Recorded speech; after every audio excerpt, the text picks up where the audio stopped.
This is a hazelnut bush. As you can see, there's hazelnuts hanging off it. A hazelnut will start to bloom, blossom in the early spring, but it really won't flower out completely until fall. But these are hazelnuts, and sometimes you'll get them kind of wonky like that, where there's that one has that has 5, but 2 that are going to produce nuts probably.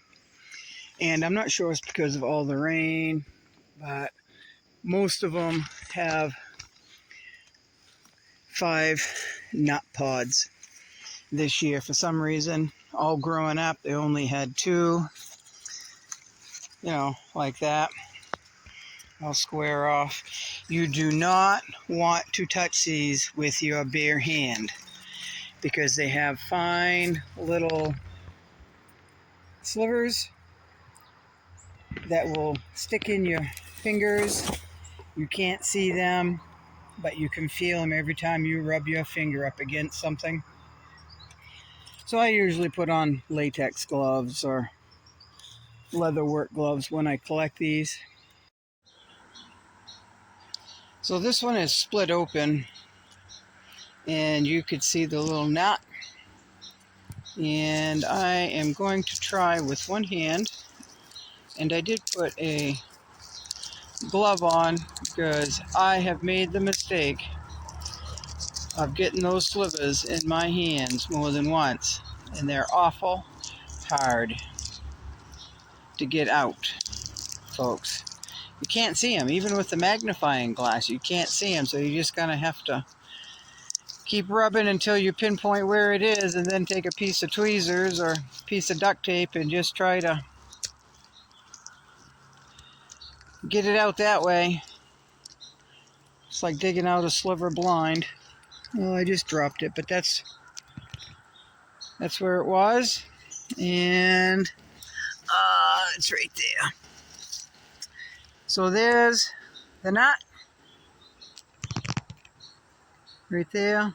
It is basically a filbert, folks, but this isn't ready. That's not ready. That's still green. If I had to pop that open, and which I don't have the means to do right here, but if I were to pop that open, that nut would be green. You should toast them. They'll have like a little bitter tannin in there. But that's what a hazelnut, every one of those pods, every one of those pods like that will have one of those. So that's the leaf. As you can see, it's quite jagged, and the back side of the leaf is lighter colored. The bark is the bark. All right. So what usually grows with hazelnuts is this little plant here, and these are not ready. This is just the vine, is Hopniss. Now, Hopniss is a ground tuber that grows just under the surface of about 4 inches below the surface of the ground. and it will wind up and crawl on just about anything. They have almost like a comb, real pretty maroonish, brownish blossom, which is not, they're not out yet. They'll come out probably at the end of the month, probably. But you just follow one of these vines back, dig 3-4 inches down, you're going to find a Hopniss tuber, which you can eat, and it tastes pretty good. I like mine peeled and sliced up and fried. They're just so good, folks. I haven't met anyone yet that doesn't like a Hopniss tuber. So here's a blossom that is just starting to bud, if I can get it to focus. Yeah, we've had more rain, folks. I guess it's not going to focus. Probably my camera is wet, folks. So Hopniss and hazelnut like the same kind of dirt. This is on the edge of a stream, out in the open, kind of part in shade. And there's a stream right there, right? So Hopniss is all through here. There's a long vine. That vine, as you can see, it winds around anything. It'll wind around blades of grass, trees, branches, all that. Down and through there is Hopniss, where it's just trying to climb on each other, on itself. Here is another example. Here's a goldenrod, and it's just winding itself around the goldenrod and whatever this bush is here. I'm not really sure, but it'll just wind around anything and everything, folks. Here is a real good example of a Hopniss. You got one single plant that has been weighted down by Hopniss, just winding around it. And I can tell you, folks, they'll wind right around anything and everything. If you stood in one place long enough, they'd wind right around your leg. Now, I am in a place where, see, they just wind. In a place where I know there's ticks, but I am getting tangled up, and it's lassoed right around my foot. So here is a Hopniss vine right there. I'm not sure if it's attached. Ooh, yeah, it is. It's attached right here. Okay, and if you move all this away and you dig a little bit, anywhere around here, basically, you should be able to find a Hopniss. If you pull gently, a lot of times they break, but I really want to show you a Hopniss. And I didn't bring anything to dig with. I didn't bring my garden knife. Nothing, folks. Just on a whim, decided to record. Boy, usually, there we go. They like to grow in rich soil, but a lot looser than this. But here is a real good example.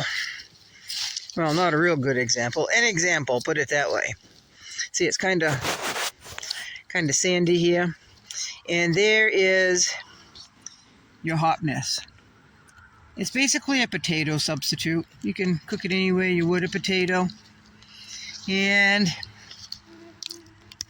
that's another one, another Hopniss thing. And they're like a string of pearls. If you keep following that route and you keep going, you're going to come to, whoops, I just broke it, another tuber. So this is basically how they grow. You got the plant that, here's the plant. Follow it down. Follow it, where am I? Follow it down. Go to where it hits the ground. Dig down. This one was about 4 inches. There's your Hopniss. And then there's like another rhizome, root, whatever you want to call that, and another Hopniss. They could go for 10, 20 feet with strings of little tubers that are all edible, folks. Now, there's so many Hopniss in here, I could probably get a shovel and dig anywhere in here and find Hopniss. But I will... Yeah, see, look. There that is. Let's follow it for a little bit. Still going. Still going. That's about 5 feet right there. Still going. Let's follow it. It's 3 feet by my foot. It's still going. It's still going. That's about another 3 feet. And it goes all the way out in there. So this one's probably a good 15 feet long. So that is Hopniss. There's a lot of edible foods next to water. If you know what you are... There's Morning Glory. I don't see any open. Oh yes, I do. Right over here. There's some Morning Glory, wild Morning Glory, and isn't that pretty? That's just so pretty. And of course, you've got some thistle, which is edible. A lot of food, folks. Then you've got Queen Anne's lace, right? The wild carrot, in amongst. There's